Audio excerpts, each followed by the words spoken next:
अस्सलाम वालेकुम स्टूडेंट्स, कैसे हैं आप सब। उम्मीद करती हूँ खैरियत से होंगे। आज जो हमारा चैप्टर है वो है मुआशी तरक्की। इसको हमने आज पढ़ना है। पाकिस्तान, सबसे पहले इसका जो पॉइंट है वो है पाकिस्तान की ज़रूरी पैदावारी सलाहियत है कि वो पाकिस्तान की जो ज़रूरी पैदावार है उसको बढ़ाने के लिए पाकिस्तानियों की कितनी सलाहियत है। पाकिस्तान बुनियादी तौर पर एक ज़रूरी मुल्क है और ज़रूरी पैदावारी सलाहियत के लिहाज से दुनिया भर में मशहूर है, लेकिन पाकिस्तान के हर इलाके में जो ज़रूरी ज़मीन के वसाइल हैं वो एक जैसे बिल्कुल भी नहीं हैं। कहीं ज़्यादा ज़रख़ेज़ ज़मीन हमें मिलती है तो कहीं पर मैदानी इलाका मिलता है, तो कभी कहीं पर अच्छी आबो हवा हमें मैसर आ जाती है और कहीं पर शदीद तेज़ हवाएँ मिलती हैं। बाज़ इलाकों में तो आपाशी जो है वो नहरों और ट्यूबवेलों के ज़रिए की जाती है, वहाँ पानी की बहुत ज़्यादा कमी होती है। इस वजह से बाज़ इलाकों में जो ज़राअत का इन्हिसार है वो ज़्यादातर बारिशों पर है, मतलब बारिशें जब होती हैं तभी वो उनकी ज़मीनों और फसलों को पानी लगता है। इस इलाकाई फ़र्क की वजह से जो मुख्तलिफ़ इलाकों की ज़मीन है फ़ी एकड़ पैदावार की शरह में काफ़ी फ़र्क आ जाता है। और ज़रूरी कुदरती सलाहियत के बावजूद पाकिस्तान में जो अक्सर फसलें हैं वो फ़ी एकड़ पैदावार कम है। इसकी जो अहम वजूहात हैं वो हम पढ़ते हैं। पैदावार में इसकी कमी होती है कि पैदावार में जो कमी की वजूहात हैं वो हम पढ़ेंगे। ज़रूरी मैदान में ख़ुद कफ़ालत की मंजिल को नहीं पा सके क्योंकि हमारे जो ज़राअत है वो पसमानदगी का शिकार है। आज तरक्की याफ्ता ममालिक में जदीद तरीन मशीनों के ज़रिए हम खेती बाड़ी तो कर सकते हैं, लेकिन इन ज़राअत के जो पुराने और रवायती हमारे तरीके हैं उनको भी इस्तेमाल हमें करता रहना है, जिससे फ़ी एकड़ औसत पैदावार में खातिर ख्वाह इजाफ़ा नहीं हो रहा। पाकिस्तान में जो आपाशी का वसी निज़ाम है वो मौजूद है, लेकिन ये नहरें सारी ज़रूरी ज़मीन को पानी मुहैया नहीं कर सकती क्योंकि इनकी इतनी ज़्यादा तो लिमिट्स नहीं होते कि पानी की तादाद भी इतनी नहीं कि वो पानी को हर जगह पहुंचा सकें, जिससे आपाशी के जो मसाइल हैं वो बहुत ज़्यादा पैदा हो जाते हैं। और ये भी कि फ़ी एकड़ जो हमारा औसत पैदावार है उसमें भी कमी की एक वजह ये है। आगे कुदरती आफ़ात में हमारे जो ज़लज़ले हैं, सैलाब हैं, सेम तौर का मसला है, गैर मियारी बीजों और खाद का जो इस्तेमाल है और किसानों का तालीम याफ्ता ना होना भी हमारी फसलों के न बढ़ने की एक वजह है। ज़रूरी कर्ज़े के असूल में जो दुश्वारी और फसलों को बीमारियों वगैरह में फ़ी एकड़ औसत पैदावार में कमी भी एक वजह बनती है। ज़रूरी पैदावार में इजाफ़े के जो मुख्तलिफ़ इक़दामात हैं वो बयान करते हैं। ज़राअत के शोबे को तरक्की देने के लिए साइंसी बुनियादों पर मुख्तलिफ़ ज़रूरी आलात और जदीद मशीनों की वजह से खेती बाड़ी को रवाज देना बहुत ज़्यादा ज़रूरी है, बहुत ज़्यादा अहम है। इसलिए हमें अपने कौमी आमदनी को भी बढ़ाना चाहिए और मुल्क को भी खुशहाल करना चाहिए। ज़राअत के जो पेशे हैं उनमें बेहतरी लाने और ज़्यादा से ज़्यादा अपनी जो पैदावार है उससे भी इंसानी मेहनत और महारत के ज़रिए के अलावा अच्छे बीज और कीड़े मार अद्वियात और मियारी खाद का इस्तेमाल करके भी बढ़ा सकते हैं। पाकिस्तान में नहरी निज़ाम में बेहतरी लाकर और आपाशी के मसनूई और जदीद तरीक़ों के ज़रिए जो हमारी फ़ी एकड़ औसत पैदावार है उसको हम बढ़ा सकते हैं और ज़राअत के मैदान में हम मुख्तलिफ़ तहक़ीक़ करके और इनमें इजाफ़े करके ज़रूरी पैदावार में भी इजाफ़ा को मुमकिन बना सकते हैं।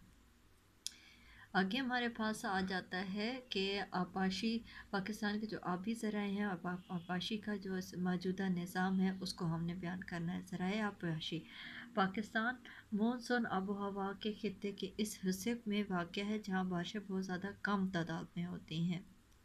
पाकिस्तान में ज़राअत की जो तरक्की का इन्हिसार है वो ज़राए आपाशी पर है। ज़राए आपाशी में सबसे अहम जो है हमारा ज़रिया वो नहरें हैं ये, और दूसरे जो ज़राए हैं वो ट्यूबवेल हैं, कुएँ हैं और चश्मे वग़ैरह आ जाते हैं। सबसे पहले इसमें है हमारा है नहरें। کہ پاکستان میں 80% جو ہے وہ زرعی علاقے کا انحصار نہری پانی پر ہے، کہ ان نہروں کے ذریعے ہم لوگ ان کو پانی دیتے ہیں، اپنی زمینوں کو، اپنی جو ہیں فصلیں ہیں۔ پاکستان کی زیادہ تر نہریں صوبہ پنجاب میں واقع ہیں، اور ہمارے جو نہری نظام ہے وہ چھوٹے بڑے ڈیموں، بیراجوں اور رابطہ نہروں پر مشتمل ہے۔ پاکستان کی زیادہ تر نہریں دوامی ہیں، جن میں سارا سال پانی رہتا ہے، اور دوسری نہریں غیر دوامی ہیں جو صرف برسات کے ہی موسم میں بہتی رہتی ہیں، مطلب بارشیں جب ہوتی ہیں تبھی وہ بہتی ہیں۔ پاکستان کے جو پہاڑی علاقے ہیں وہ ان میں برف پگھلتی ہے تو وہ دریاؤں میں آتے ہیں، اور دریا کا پانی اور زیادہ بڑھتا ہے۔ دریائے راوی، چناب، جہلم، ستلج اور سندھ سے اہم جو نہریں نکالی گئی ہیں پاکستان کے مختلف علاقوں کو سیراب کرتی ہیں۔ نیکسٹ آتا ہے بارش۔ بارش پانی کی فراہمی کا ایک قدرتی ذریعہ ہے، کہ قدرت کے ذریعہ ہی فصلوں کو پانی ملتا ہے بارش جب ہوتی ہے تو۔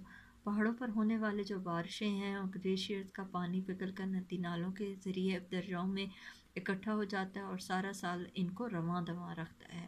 نہری علاقوں کے جو برعکس برانی ہمارے علاقے ہیں وہ بہتر پیداوار میں زیادہ تر بر وقت مطلوبہ بارشوں کی مرہون منت ہوتا ہے۔ تربیلا اور بنگلہ ہمارے جو ڈیم ہیں وہ آبپاشی کے لیے بہت فائدہ مند ہیں، اور ان سے سستی پن بجلی بھی پیدا کی جا سکتی ہے، اور پانی کے ان دو جو ذخائر ہیں ان کے علاوہ کوئی 5 لاکھ ایکڑ فٹ پانی چشمہ براج میں بھی ذخیرہ کیا جاتا ہے۔ ٹیوب ویل ہیں۔ پاکستان میں نہری پانی کی کمی کو پورا کرنے کے لیے ٹیوب ویلوں کے ذریعے بھی ہمارے جو زیر زمین پانی ہے اس کو حاصل کیا جا سکتا ہے۔ اس وقت ملک میں لگ بھگ 12 لاکھ ٹیوب ویل ہیں، اور بجلی کی جو موٹر ہے یا ڈیزل انجن کی وجہ سے سینکڑوں فٹ کی گہرائی سے ہم پانی حاصل کر سکتے ہیں، اور نہری پانی کی کمی کی وجہ سے ہم لوگ ان ٹیوب ویل کا پانی استعمال کر کے اپنی فصلوں کو بڑھا سکتے ہیں۔ کار ریس، سطح زمین کے نیچے چھوٹی نہریں جو ہوتی ہیں یا نالیاں بنائی جاتی ہیں ان کو کار ریس کہا جاتا ہے، اور صوبہ بلوچستان میں زمین دوز نالیوں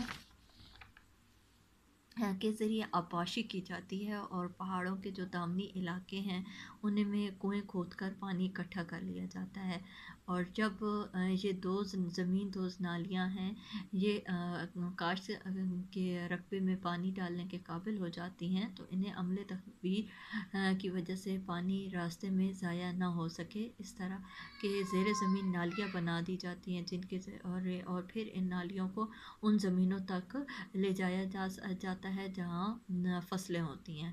آگے کنویں، زمین کے جو زرعی حصہ ہے اس میں تازہ پانی حاصل کرنے کا قدیم ترین حصہ کنواں ہے، اور پاکستان میں جہاں نہری پانی نہیں پہنچتا وہاں کنویں کھود کر ان میں فصلوں کو پانی دیا جاتا ہے، جن سے کھیتوں کو پانی مہیا ہو انہیں کنویں میں کم گہرے ہوتے ہیں۔ برسات کے جو موسم آتا ہے تو اس میں زیر زمین جو پانی کی سطح ہے وہ بلند ہونے کی وجہ سے بھر جاتے ہیں، اور خشک سالی کے موسم میں زیر زمین پانی کی سطح نیچے گرنے سے اکثر خشک ہو جاتی ہے۔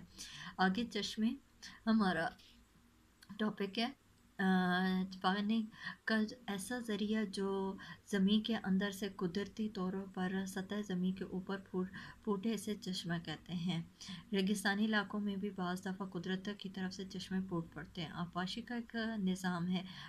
پاکستان میں نہروں کا ایک وسیع اور مربوط نظام موجود ہے، اور یہ نہری نظام چھوٹے چھوٹے ڈیموں، بیراجوں اور رابطہ نہروں پر مشتمل ہے۔ دوامی نہریں یہ سارا سال آبپاشی کے لیے پانی مہیا کرتے ہیں، اور اس میں اپر جہلم، لوئر جہلم، لوئر دوامی نہریں وغیرہ شامل ہیں، اور غیر دوامی نہریں یہ دوسری غیر دوامی ہوتی ہیں، یہ صرف برسات کے موسم میں یا جب موسم گرما ہوتا ہے، مطلب اللہ کی طرف سے جب بارشیں ہوتی ہیں تبھی یہ نہریں بھرتی ہیں، اور پہاڑی علاقوں میں جب برف پگھلتی ہے تو وہ دریاؤں میں پانی پگھل کے آتا ہے،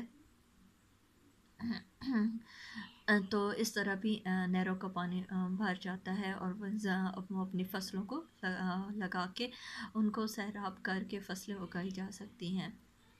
आगे है सैलाबी नहरें। सैलाबी नहरों में सिर्फ शदीद सैलाब के दिनों में जब पानी छोड़ा जाता है ताकि सैलाब की तबाहकारियों को रोका जा सके, और मौसम गर्मा और हमारे बरसात में जब दर्राओं में पानी की सतह बुलंद हो जाती है या दर्राओं में शदीद तूफ़ानी के वक्त पानी ख़तरे के निशान तक पहुंच जाए तो बिराज को नुकसान से बचाने के लिए इन नहरों में पानी छोड़ दिया जाता है ताकि दरियाए सिंध और चनाब से जो निकलने वाली नहरें हैं उनका ताल्लुक भी इन्हीं नहरों से है। आज हमारा इतना तक टॉपिक है। Thank you.